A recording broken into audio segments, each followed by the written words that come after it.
大花布和服浴衣，中日双语版现在开始放送，动手！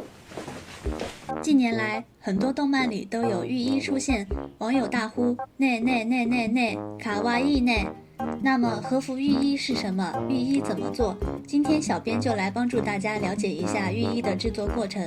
和服浴衣是一类很神奇的服饰，它只需要一堆长方形就可以制作出来。内，把后面2个长方形拼成大长方形，把前面2个有缺口的长方形包边，把三角形和有缺口的长方形拼起来，把前面的长方形和后面的长方形拼起来之后的长方形真的很长。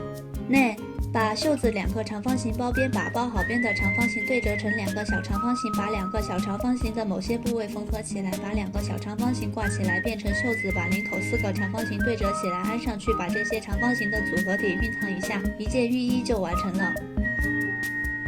好了，以上就是和服浴衣制作的全部内容了。希望小茶精心整理的这篇内容能够解决你的困惑。在上一篇内容中，大家已经知道了，了解了这台词怎么烫嘴呢？现在就让小编来展示一下和服浴衣的穿法吧。只要先这样，再这样，然后这样，最后这样，就可以穿好浴衣啦。你学会了吗？啊，这样，为什么就是搞不平呢？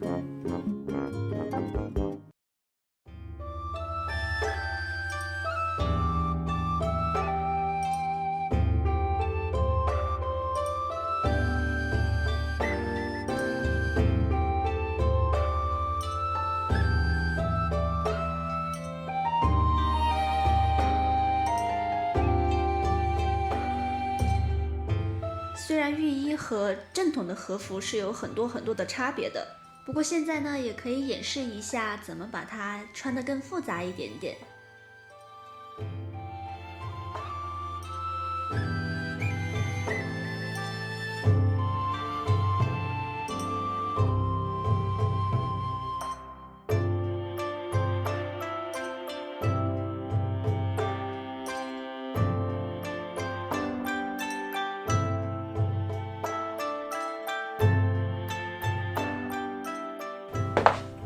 找来一个电脑包，穿上你的小皮靴，